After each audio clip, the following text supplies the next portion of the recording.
Hello everyone and welcome to the lecture. Now in this lecture we will study about the very important topic, that is clauses and sentences. Okay. Now what do you mean by clause, phrase and sentence? Not many students are confused while understanding the clauses, phrases and sentences. So it's a very simple topic and we will start our discussion, you know, just pay attention. तो sentences क्या होते हैं? अगर मैं simple terms में आपको बोलूँगा तो सेंटेंसेस जो हमें फुल स्टॉप दिखता है पूरा एक सेंटेंस पढ़ने के बाद, तो फुल स्टॉप होने के बाद वह जो चीज़ होती है उनको हम बोलते हैं सेंटेंस। मतलब sentence basically ends with a full stop. ठीक है। Sentences actually comprises of many words. Okay. बहुत सारे वर्ड्स से मिलके, और उनमें मल्टीपल क्लॉजेस भी हो सकते हैं, मतलब एक से ज़्यादा क्लॉज, एक से ज़्यादा फ्रेज उनमें हो सकते हैं। तो this is the basic difference between the clauses, phrases and sentence. Sentence में एक से ज़्यादा क्लॉज हो सकते हैं एंड फ्रेजेस भी हो सकते हैं। Now the main thing is that, अच्छा इसका अगर हमें एग्जांपल देखना हो तो देखिए सचिन प्लेस क्रिकेट। इसमें मैंने फर्स्ट एग्जांपल लिखा है सचिन प्लेस क्रिकेट।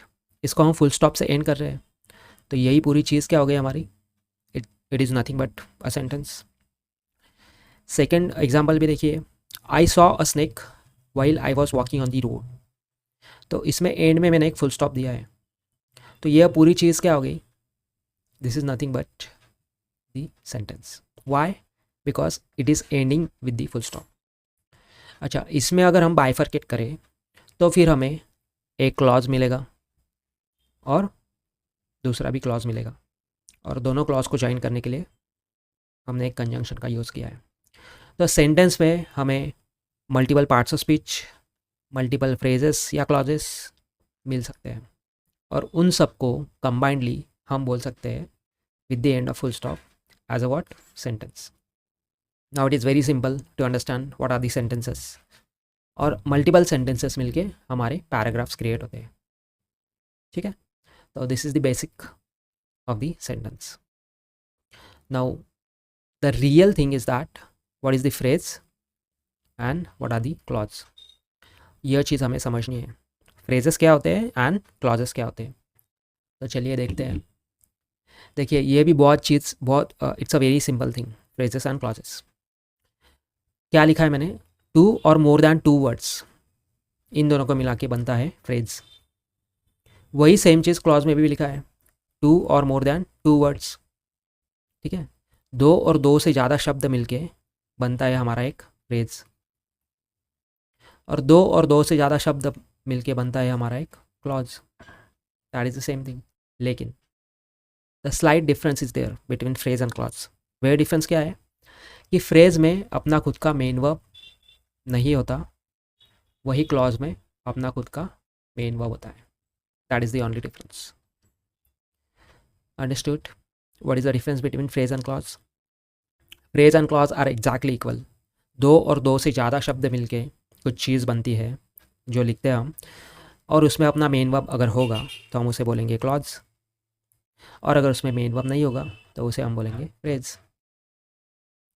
नाउ यही चीज़ हम अगर एग्जाम्पल से समझे तो देखिए, the boy in a red cap one a gold medal yesterday.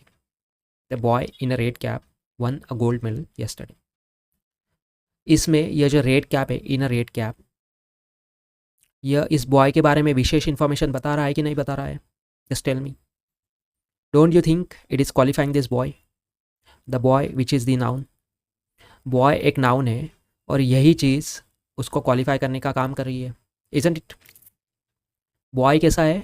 जिसने रेड कैप पहनी है। ठीक है। तो जिसने रेड कैप पहनी, मतलब उस बॉय के बारे में विशेष इन्फॉर्मेशन देने का काम कर रहा है।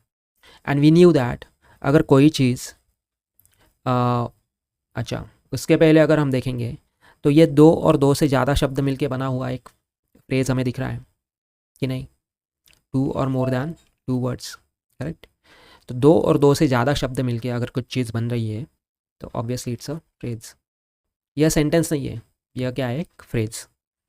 सेंटेंस तो पूरा यह बनेगा आफ्टर दी फुल स्टॉप। यहाँ पे फुल स्टॉप है क्या? नहीं। तो this is the phrase. Now why it's a phrase? Because इसमें हमें कोई भी मेन वर्ब नहीं दिख रहा है.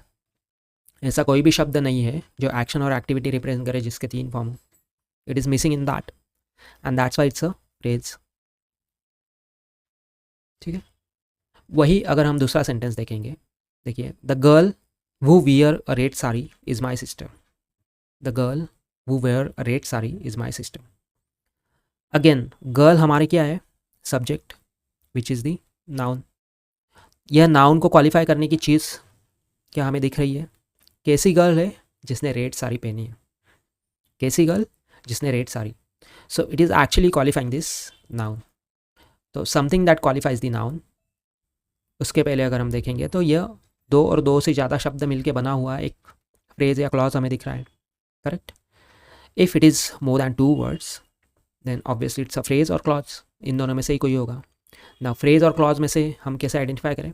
देखिए, इसमें हमें एक वर्ब दिख रहा है, वियर, वोर, वॉन, जिसके 3 फॉर्म भी होते हैं and which is representing action और एन एक्टिविटी.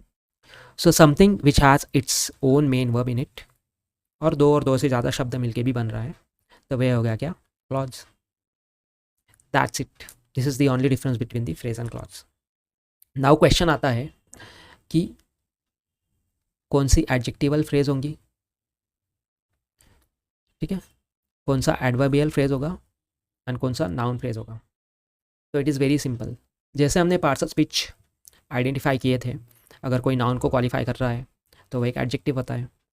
वही चीज़ अगर नाउन को क्वालिफाई कर रही है और 2 से ज़्यादा शब्द है तो फ्रेज या क्लॉज में से होगा. अगर मेन वर्ब नहीं है तो फ्रेज होगा, अगर मेन वर्ब है तो क्लॉज होगा. वही अगर कोई चीज़ वर्ब को, एडवर्ब को, एडजेक्टिव को क्वालिफाई कर रही है तो वो एडवर्बियल फ्रेज या क्लॉज हो सकता है. अगेन, अगर मेन वर्ब है तो क्लॉज होगा, अगर मेन वर्ब नहीं है तो फ्रेज होंगी. वही सेम चीज़ अगर वर्ब को व्हाट या वूम का रिप्लाई मिल के हमें क्वेश्चन पूछ के हमें अगर रिप्लाई मिल रहा है और वो 2 से ज़्यादा शब्द है तो obviously it's a noun phrase. तो अगर वे ऑब्जेक्ट के जैसा काम कर रही है तो वो ऑब्जेक्टिवल फ्रेज या क्लॉज होंगी. If it is working as a subject then it's a subjectival phrase and clause. As simple as that. The same thing that we identify the parts of speech. एक word होता है parts of speech का, जैसे हम identify करते हैं, the same thing or the same logic applies in the phrases and clauses also. If it is qualifying the noun, then it would be a adjectival phrase or clause. If it is qualifying the verb, adjective and another adverbs, then it would be adverbial phrase and clause. If it is qualifying the noun, means it is giving a sum in मतलब जैसे हमने object पहचाना था ना, what या whom के reply. If it is giving that kind of information to us, then it's a noun phrase or clause. और ऑब्जेक्टिवल and सब्जेक्टिवल phrase और क्लॉज डिपेंड्स कि वो ऑब्जेक्ट बन रहा है कि सब्जेक्ट बन रहा है. That's it. तो आई होप आपको यह चीज़ समझी होगी कि क्लॉजेस क्या होते हैं, फ्रेजेस क्या होते हैं एंड सेंटेंसेस क्या होते हैं. In a very simple terms, if I revise this, sentence ends with a full stop. Sentence has multiple phrases and clauses. 2 से ज़्यादा शब्द है और उसमें मेन वर्ब नहीं है तो फ्रेज. अगर 2 से ज़्यादा शब्द है और उसमें मेन वर्ब है तो क्लॉज. अगर वो नाउन को क्वालिफाई कर रहा है तो एडजेक्टिवल फ्रेज. अगर वो वर्ब को क्वालिफाई कर रहा है तो एडवर्बियल फ्रेज. अगर वो नाउन को व्हाट या वूम से रिप्लाई आ रहा है तो सब्जेक्टिवल एंड ऑब्जेक्टिवल फ्रेज और clause. As simple as that. I hope you understood this. Now let us see this all the things with an examples and let us do some practice.